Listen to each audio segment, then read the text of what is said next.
तो फ्रेंड, कल के लेक्चर में हमने कार्बोहाइड्रेट को क्लासिफाई कर लिया था और आज के लेक्चर में हम उसके एक टॉपिक, एक जो पार्ट था मोनोसेक्राइड, शुगर का जो मोनोसेक्राइड वाला पार्ट था उसको हम ब्रॉडली पढ़ेंगे। ये हमारे सिलेबस में है। और मोनोसेक्राइड को फर्दर हमने दो भागों में बांटा था, दो भागों में बताया था। मोनोसेक्राइड में हमें पढ़ना है एल्डोजेज और कीटोजेज। एल्डोजेज में क्या आता है, हमारा ग्लूकोज आता है, और कीटोजेज में हमारा क्या आता है, फ्रक्टोज आता है। ठीक है, तो पहला हमें क्या पढ़ना है, ग्लूकोज के बारे में पढ़ना है, और दूसरा हमें क्या पढ़ना है, फ्रक्टोज के बारे में। ठीक है, तो इसको एक एक करके हम देखेंगे। सबसे पहले हम ग्लूकोज के बारे में पढ़ेंगे, ग्लूकोज के स्ट्रक्चर को पढ़ेंगे, फिर ग्लूकोज को प्रिपेयर करने का मेथड देखेंगे, फिर ग्लूकोज के प्रॉपर्टीज को देखेंगे, उसमें फिजिकल प्रॉपर्टी, फिर केमिकल प्रॉपर्टी। ठीक है, फिर हम फ्रक्टोज पे पढ़ेंगे। ठीक है, तो सबसे पहले हमें क्या देखना है, ग्लूकोज। तो ग्लूकोज पहला हमारा क्या टाइप है, ग्लूकोज। तो हमने पहले ही आपको ग्लूकोज का स्ट्रक्चर बना के बता दिया था। ग्लूकोज 6 कार्बन का ऑर्गेनिक कंपाउंड होता है। 6 कार्बन का, पहले 6 कार्बन बना दीजिए।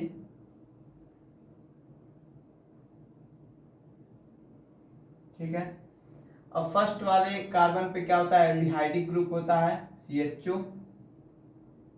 सेकेंड वाले कार्बन पे OH ग्रुप राइट हैंड में, फिर OH ग्रुप लेफ्ट हैंड में। अब सारे राइट हैंड में कर दीजिए। मीन्स चौथे और पांचवें कार्बन पे फिक्स रहता है कि जो हाइड्रोक्सी ग्रुप है, OH ग्रुप है, वो राइट में रहेगा। लेकिन छठे कार्बन पे आप हाइड्रोक्सी ग्रुप कहीं भी लगा सकते हैं, तो इसको भी हम राइट में ही लगा दें, और बाकी सब बैलेंस ही पूरा करने के लिए हमारा क्या होगा, हाइड्रोजन जुड़ जाएगा। ठीक है,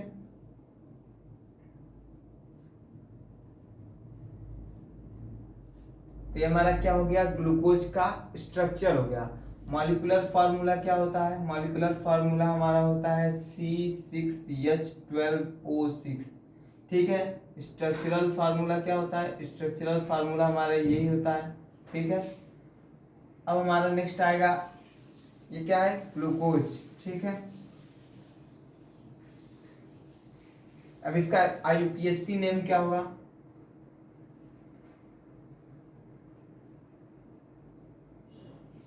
IUPAC नेम क्या होगा, IUPAC नेम हमारा होता है, सबसे पहले हम देखें हाइड्रोक्सी ग्रुप किस किस कार्बन पे है। तो फर्स्ट कार्बन तो ये है, first, second, third, fourth, fifth, six. तो पहले हम क्या लिखेंगे, वन, वन पे नहीं है, 2, 3, 4, 5, 6, कितना बार है, 5 बार। पेंट्रा हाइड्रोक्सी है, हेक्सेनल। ठीक है,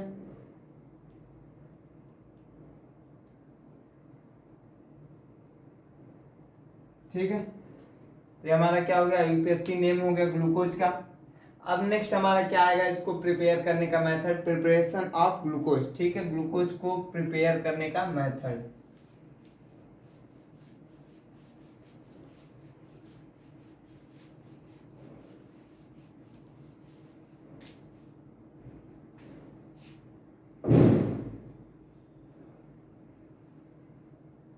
प्रिपरेशन ऑफ ग्लूकोज। तो ग्लूकोज को प्रिपेयर करने के दो मेथड हैं। ठीक है, फर्स्ट मेथड क्या है, फर्स्ट मेथड है केन शुगर या सुक्रोज की मदद से, और सेकेंड मेथड है स्टार्च से। ठीक है, स्टार्च वाला जो मेथड है उसे हम पहले ही बता दिए हैं। होमोपॉलीसेकेराइड को जब हम बता रहे थे तो उसमें होमोपॉलीसेकेराइड का जो हमारा एग्जाम्पल था स्टार्च, उसको हमने बताया था कि स्टार्च का जब हाइड्रोलाइसिस कराया जाएगा तो हमें सेम एक ही प्रकार के मोनोसेकेराइड प्राप्त होते हैं, और वो कौन से होते हैं, ग्लूकोज होते हैं। ठीक है, तो वह भी मेथड हमारा क्या है, ग्लूकोज को प्रिपेयर करने का है। ठीक है, तो इसीलिए हमारे पास दो मेथड है। पहला मेथड क्या है, केन शुगर से, केन शुगर या उसी को सुक्रोज कहते हैं। ठीक है, तो फर्स्ट मेथड क्या है, फर्स्ट मेथड है हमारा, from cane sugar,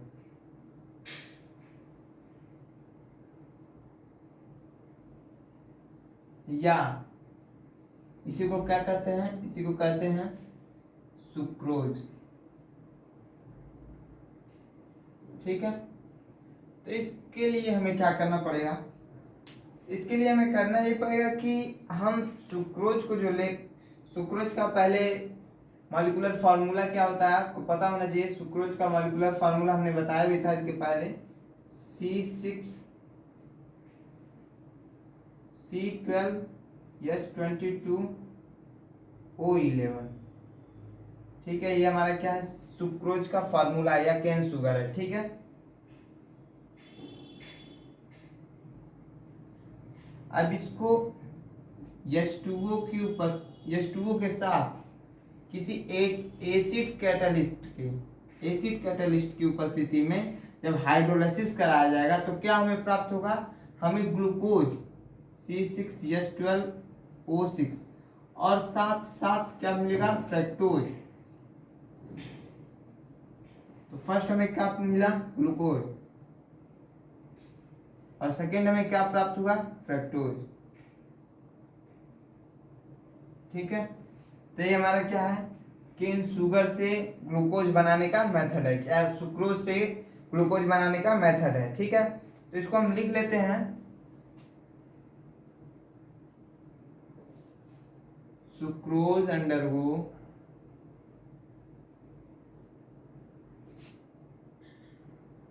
hydrolysis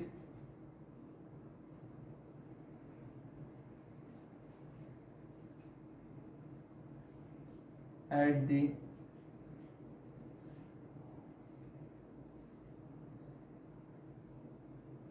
presence of acid catalyst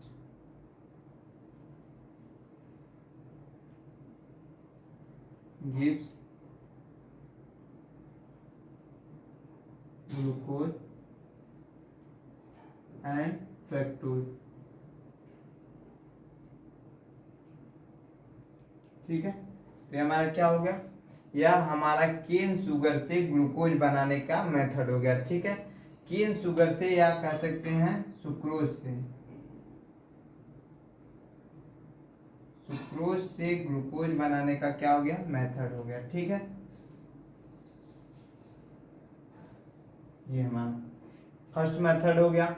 अब सेकेंड मेथड क्या है, सेकेंड मेथड है हमने बताया सेकेंड मेथड स्टार्च से।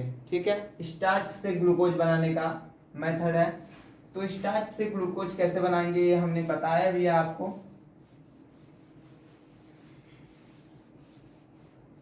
सबसे पहले हमें इसका रिएक्शन लिखने के लिए स्टार्च का मॉलिक्यूलर फार्मूला पता होना चाहिए।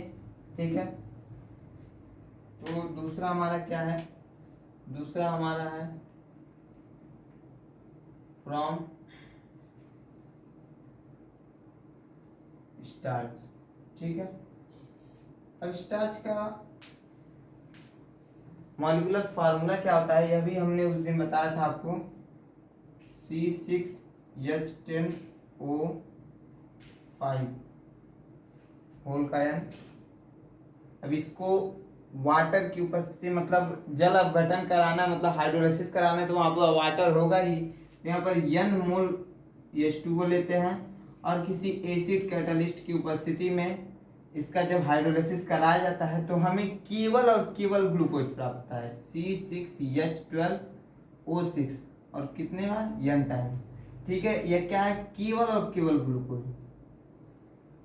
अभी तो इसीलिए तो हमने बताया स्टार्च जो है वो क्या है, एक होमोपॉलीसेकेराइड है। ठीक है, मतलब इसका जल अपघटन कराने पे क्या दे रहा है, सेम केवल एक ही टाइप का मोनोसेकेराइड दे रहा है। ठीक है, तो इसीलिए यह क्या है, होमोपॉलीसेकेराइड है। ठीक है, तो यह हमारा होमोपॉलीसेकेराइड में आ गया। अब इसका डेफिनेशन भी हम लिख लेते हैं। तो होमोपॉलीसेकेराइड का डेफिनेशन किस प्रकार लिखेंगे हम, तो लिखेंगे starch undergo hydrolysis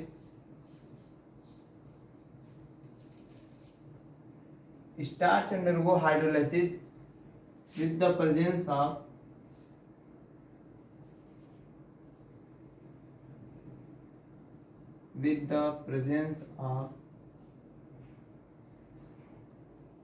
acid catalyst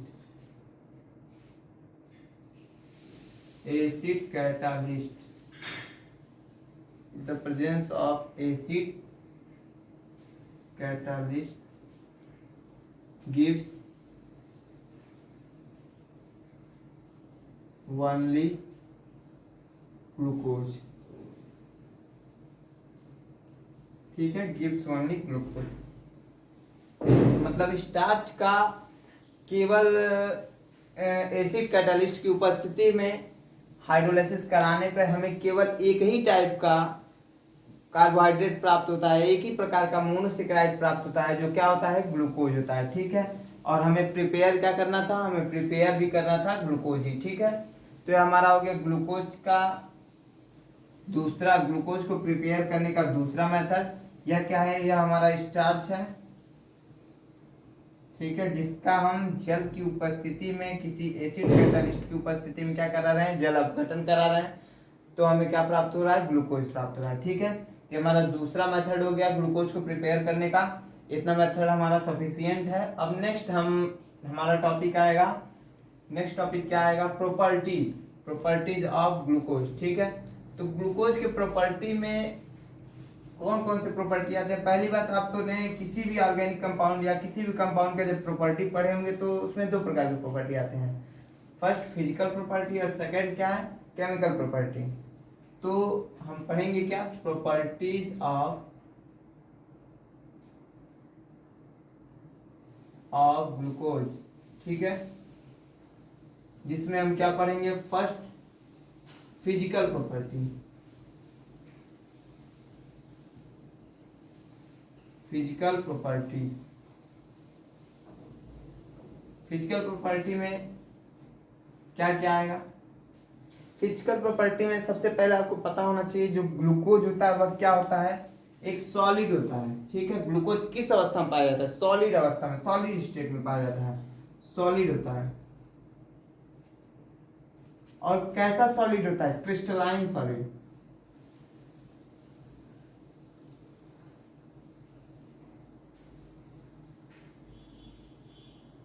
ठीक है, अब दूसरा प्रॉपर्टी क्या होता है, क्रिस्टलाइन सॉलिड होता है।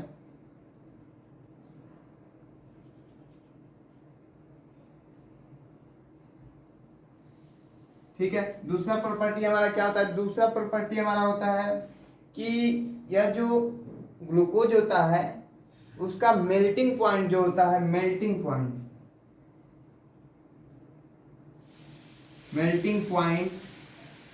पॉइंट क्या होता है, 146 डिग्री सेंटीग्रेड होता है। ठीक है, इसका मेल्टिंग पॉइंट 146 डिग्री सेंटीग्रेड। और तीसरा प्रॉपर्टी, फिजिकल प्रॉपर्टी क्या होता है, यह जो ग्लूकोज होता है वह वाटर में क्या होता है, वाटर में डिसॉल्व होता है। ठीक है, क्यों होता है, क्योंकि इसमें इंटर हाइड्रोजन बॉन्डिंग पाया जाता है। ठीक है, तो इंटर हाइड्रोजन बॉन्डिंग के वजह से वाटर में क्या होता है, सॉल्युबल होता है। ठीक है, तो it is soluble in water due to, किसकी वजह से, इंटर हाइड्रोजन बॉन्डिंग।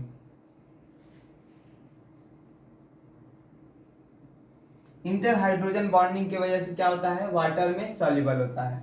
ठीक है, तो ये हमारे हो गए इसके फिजिकल प्रॉपर्टी।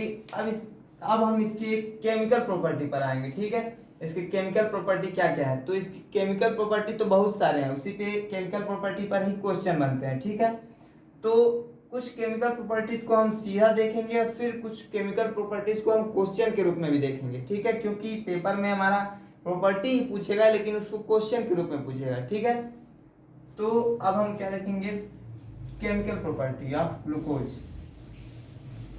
नेक्स्ट हमारा क्या है, केमिकल प्रॉपर्टी ऑफ ग्लूकोज।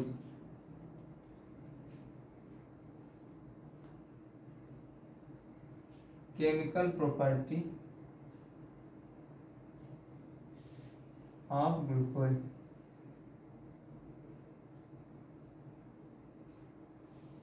ठीक है, केमिकल प्रॉपर्टी में फर्स्ट हमारा क्या आता है, फर्स्ट आता है रिड्यूसिंग प्रॉपर्टी।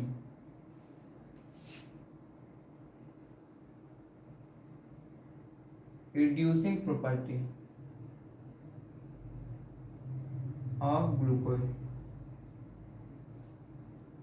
देखिए ग्लूकोज जो होता है, हमने बताया था शुगर दो तरह के होते हैं केमिकली। शुगर को दो रूपों, दो भागों में बांटा जा सकता है, एक रिड्यूसिंग शुगर होता है और एक नॉन रिड्यूसिंग शुगर होता है। तो सबसे पहले इस प्रॉपर्टी को हम क्यों पढ़ते हैं, क्योंकि जो ग्लूकोज होता है, ग्लूकोज जो हमारा फेलिंग सोल्यूशन होता है और टॉलेंट रिएजेंट होता है, उसको क्या कर देता है, रिड्यूस कर देता है। ठीक है, उसको रिड्यूस कर देता है, इसीलिए ग्लूकोज के पास क्या होती है, रिड्यूसिंग प्रॉपर्टी होती है। बिकॉज क्यों होता है, glucose reduces Fehling solution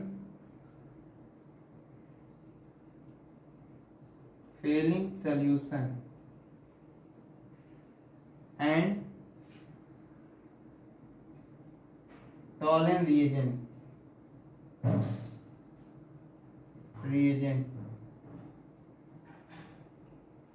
therefore glucose show reducing property।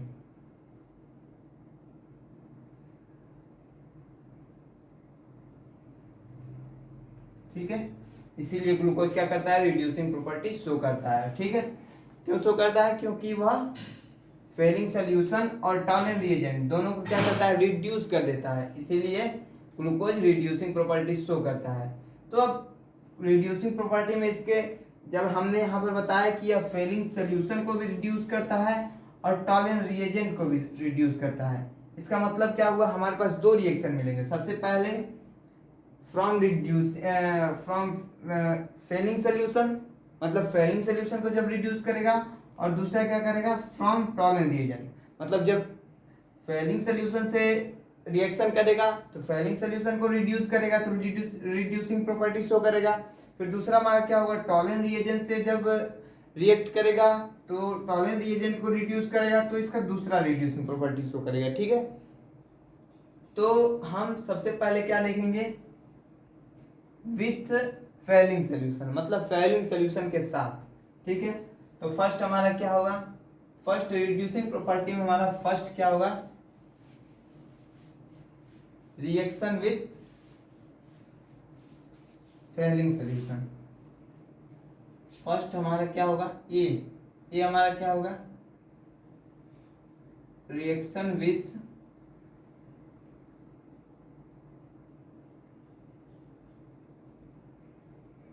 Fehling solution. ठीक है, अब देखिए सबसे पहले हमें जानना यह होगा कि फेलिंग सोल्यूशन होता क्या है। तो फेलिंग सोल्यूशन जो होता है वह क्या होता है,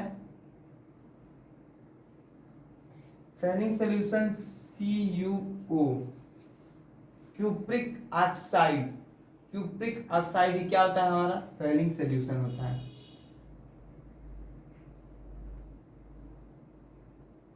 क्यूप्रिक ऑक्साइड हमारा क्या होता है, फेलिंग सोल्यूशन होता है। तो ग्लूकोज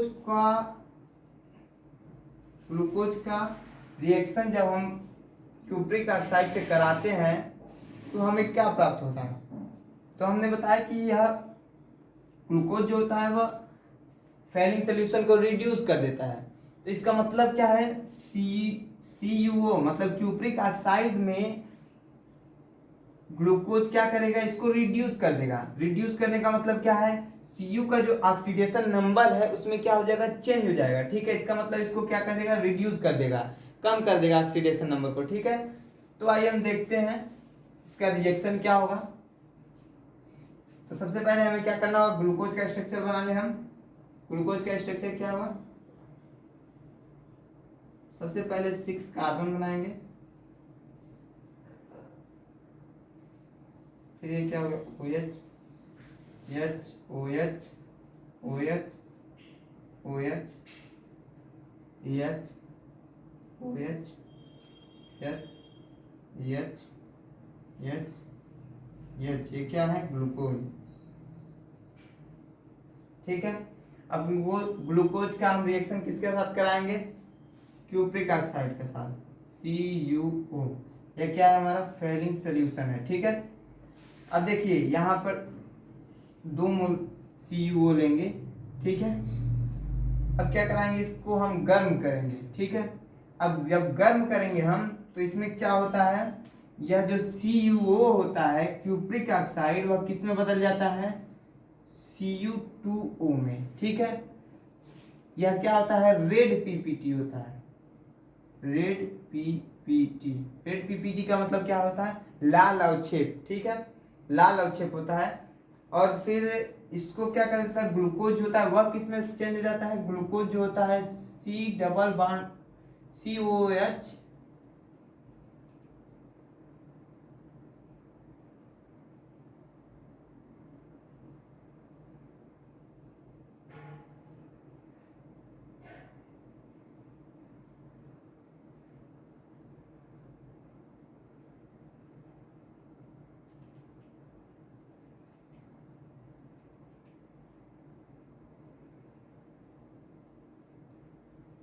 यह क्या होता है, यह ग्लूकोनिक एसिड होता है,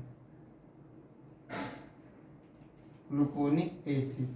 ठीक है, और यह क्या होता है, रेड PPT। अब देखिए, अब यहाँ पर देखने से ही पता चल जाता है, या आप निकाल भी सकते हैं, जो यह कॉपर क्यूप्रिक कॉपर है उसका जो ऑक्सीडेशन नंबर है वो क्या है, उसका ऑक्सीडेशन नंबर यहाँ पर इसका ऑक्सीडेशन नंबर +2 है, और वहीं यहाँ पर देखिए तो हम इसका ऑक्सीडेशन नंबर +1 है। इसका मतलब ऑक्सीडेशन नंबर में कमी, ऑक्सीडेशन नंबर में कमी का मतलब क्या हुआ, रिडक्शन हो गया। ठीक है, इसका मतलब इसका क्या हो गया, रिडक्शन हो गया, मतलब ग्लूकोज ने इसको रिड्यूस कर दिया। ठीक है, अब देखिए जो रिड्यूस करता है जो किसी को भी रिड्यूस कर दे उसे क्या कहेंगे, रिड्यूसिंग एजेंट कहेंगे। ठीक है, मतलब ग्लूकोज क्या रिड्यूसिंग एजेंट है। अब देखिए ग्लूकोज का क्या हो रहा है, यहाँ पर एक ऑक्सीजन, यहाँ पर 2 ऑक्सीजन हो गए। इसका मतलब क्या हुआ, ऑक्सीजन जुड़ना, ऑक्सीजन का जुड़ना क्या होता है, ऑक्सीडेशन होता है। मतलब ग्लूकोज का क्या हो रहा है, ग्लूकोनिक एसिड में क्या हो रहा है, ऑक्सीडेशन, ऑक्सीडेशन हो रहा है। तो इसका मतलब जो ऑक्सीडेशन कराता है, ऑक्सीडेशन किसके वजह से हो रहा है, फेलिंग सोल्यूशन, मतलब क्यूप्रिक ऑक्साइड की वजह से। तो इसका मतलब क्यूप्रिक ऑक्साइड क्या हो गया, ऑक्सीडाइजिंग एजेंट हो गया, ऑक्सीडाइजिंग एजेंट हो गया। ठीक है, तो यह हो गया हमारा रिएक्शन, फर्स्ट रिएक्शन हो गया, ग्लूकोज किस प्रकार से फेलिंग सोल्यूशन को क्या कर दे रहा है, रिड्यूस कर दे रहा है। ठीक है, यह हमारा हो गया फर्स्ट रिएक्शन, रिड्यूसिंग प्रॉपर्टी का फर्स्ट रिएक्शन। ठीक है, अब हम देखेंगे दूसरा रिएक्शन। दूसरा रिएक्शन हमारा क्या था, रिएक्शन विथ टॉलेंस रिएजेंट। ठीक है, ये तो हमारा फेलिंग सोल्यूशन हो गया। दूसरा हमारा क्या होगा, Tollens reagent, reaction with Tollens reagent. तो अब सबसे पहले हमें क्या पता होना चाहिए, सबसे पहले हमें पता होना चाहिए कि जिससे रिएक्शन करा रहे हैं मीन्स टॉलेंस रिएजेंट होता क्या है। ठीक है, रिएक्शन विथ टॉलेंस रिएजेंट। ठीक है,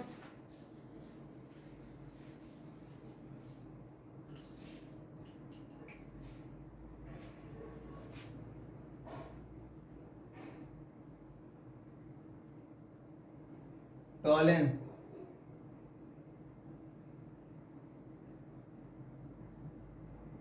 रिएक्शन विथ टॉलेंस रिएजेंट। ठीक है, तो सबसे पहले हमें पता होना चाहिए कि टॉलेंस रिएजेंट आखिर में होता क्या है। ठीक है, तो टॉलेंस रिएजेंट क्या होता है, अमोनिकल सिल्वर नाइट्रेट। ठीक है, ammoniacal silver nitrate, ammoniacal silver nitrate होता है। ठीक है, टॉलेंस रिएजेंट Ag2O, इसको वैसे तो पढ़ेंगे हम सिल्वर नाइट्रेट, लेकिन यह बनाया जाता है 2 मिक्सचर से। उसमें क्या होता है, एक अमोनियम हाइड्रोक्साइड आता है जिसकी वजह से इसे क्या कहते हैं, अमोनिकल सिल्वर नाइट्रेट। ठीक है, तो यही हमारा क्या होता है, टॉलेंस रिएजेंट होता है। यह क्या कर देता है, यह टॉलेंस रिएजेंट मतलब ग्लूकोज क्या करता है, टॉलेंस रिएजेंट को भी क्या कर देता है, रिड्यूस कर देता है। इसीलिए क्या कहा जाता है, ग्लूकोज भी रिड्यूसिंग प्रॉपर्टी शो करता है। ठीक है, तो इसका रिएक्शन हम देखते हैं। रिएक्शन किस प्रकार है, रिएक्शन सबसे पहले हम ग्लूकोज का स्ट्रक्चर बनाएंगे। ग्लूकोज का स्ट्रक्चर आपको रट जाना चाहिए, क्योंकि ग्लूकोज का स्ट्रक्चर बार बार आएगा। ठीक है, हमें हर एक रिएक्शन में ग्लूकोज का स्ट्रक्चर बनाना पड़ेगा। ठीक है, तो ग्लूकोज का स्ट्रक्चर क्या है, C डबल बॉन्ड O, पहले कार्बन पे हमेशा एल्डिहाइडिक ग्रुप होता है। फिर हम 6 कार्बन बना लें, हमारा हो गया 6 कार्बन। अब दूसरे कार्बन पे राइट में OH होता है, तीसरे कार्बन पे लेफ्ट में OH, चौथे कार्बन पे राइट में OH, पांचवें कार्बन पे भी राइट में OH, और छठे कार्बन पे आप OH कहीं भी लगा सकते हैं। तो हालांकि हमने लगातार 2 राइट में ही लगाया, तो हम सोचते हैं कि इसको भी राइट में लगाएं तो अच्छा होगा। ठीक है, अब इसकी वैलेंसी पूरा करने के लिए हम हाइड्रोजन यहाँ पे जोड़ देते हैं। हमारा क्या हो गया, हमारा हो गया ग्लूकोज। अब ग्लूकोज का रिएक्शन हम किससे कराएंगे, टॉलेंस रिएजेंट से। टॉलेंस रिएजेंट से कराएंगे मीन्स Ag2O से। अब Ag2O से जब रिएक्शन हम कराएंगे, इसको गर्म जब करेंगे तो हमें क्या प्राप्त होगा, हमें प्राप्त होगा सबसे पहले हमें प्राप्त होगा 2Ag। ठीक है, और फिर क्या प्राप्त होगा, और फिर यह जो एल्डिहाइड, जब एल्डिहाइड का क्या होता है, ऑक्सीडेशन होता है, तो हमें हमेशा एसिड प्राप्त होता है। यहाँ पर देखिए हमेशा रिएक्शन जो है फर्स्ट कार्बन पे ही होगा, क्योंकि एल्डिहाइडिक ग्रुप जो है वह कहाँ है, फर्स्ट कार्बन पे ही है। तो जब एल्डिहाइडिक ग्रुप फर्स्ट कार्बन पे है और एल्डिहाइड का जब ऑक्सीडेशन होता है, तो हमेशा एल्डिहाइड के ऑक्सीडेशन से हमें क्या प्राप्त होता है, एक एसिड प्राप्त होता है। और यहाँ पर जब ऑक्सीडेशन होगा तो इसमें हमें क्या प्राप्त होगा, COOH, मतलब ओइक एसिड है। ठीक है, अब दूसरा कार्बन, तीसरा कार्बन, चौथा, पांचवा, छठा कार्बन। अब सब फर्स्ट कार्बन पे ही जब रिएक्शन हो रहा है, तो केवल फर्स्ट कार्बन का ही जो ओरिएंटेशन है या जो भी कह सकते हैं चेंज होगा। ठीक है, फर्स्ट कार्बन ही चेंज होगा, बाकी सारे कार्बन क्या रहेंगे, एज सच है, एकदम सेम रहेंगे ऐसे ही। ठीक है, मीन्स OH राइट में, यहाँ OH लेफ्ट में, फिर राइट, फिर राइट, फिर राइट। ठीक है, और यह यहाँ पर जुड़ जाएगा। तो यह क्या है हमारा, हमने इसके पहले रिएक्शन में भी यही प्राप्त हुआ था, क्योंकि इसके पहले रिएक्शन में जब हमने बताया था फेलिंग सोल्यूशन से, तो फेलिंग सोल्यूशन में भी ग्लूकोज ही था, और ग्लूकोज में क्या था, एल्डिहाइडिक ग्रुप ही था, और ग्लूकोज का ऑक्सीडेशन ही हुआ था। तो जब भी ग्लूकोज का ऑक्सीडेशन होगा, मतलब फर्स्ट कार्बन का ऑक्सीडेशन होगा, उसका मतलब क्या होगा, एल्डिहाइडिक ग्रुप का ऑक्सीडेशन होगा। तो जब एल्डिहाइड का ऑक्सीडेशन होता है, आप याद रखिए यह हर जगह लागू होता है कि एल्डिहाइड का जब भी ऑक्सीडेशन होगा तो हमें क्या प्राप्त होगा, कोई ना कोई एसिड ही प्राप्त होगा। ठीक है, तो एल्डिहाइड का ग्रुप ऑक्सीडेशन हो रहा है, यहाँ पे एसिड प्राप्त होता है। तो यह क्या है हमारा, ग्लूकोनिक एसिड, ग्लूकोनिक एसिड।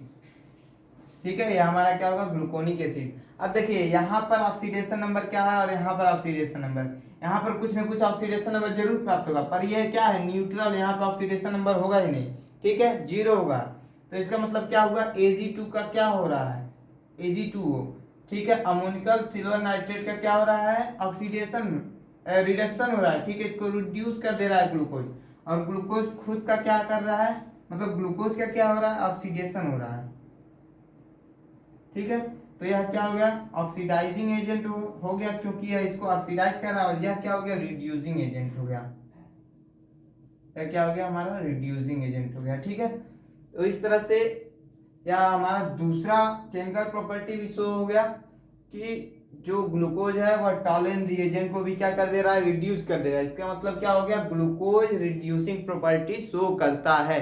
अगर क्वेश्चन में आए कि रिड्यूसिंग प्रॉपर्टी को शो कीजिए, तो हमें दोनों ही रिएजेंट से, मतलब फेलिंग सोल्यूशन और टॉलेंस रिएजेंट दोनों के ही रिएक्शन को हमें क्या करना होगा, शो करना होगा। दोनों के ही रिएक्शन को हमें लिखना होगा, तभी हमें पूरा नंबर मिलेगा। ठीक है, तो ये हमारे कुछ प्रॉपर्टी हो गए केमिकल प्रॉपर्टी। अब इसके आगे भी ग्लूकोज के बहुत सारे प्रॉपर्टी हैं, जिसको हम आने वाले नेक्स्ट लेक्चर में देखेंगे। ठीक है, तो आज के लेक्चर में बस इतना ही, तक के लिए धन्यवाद।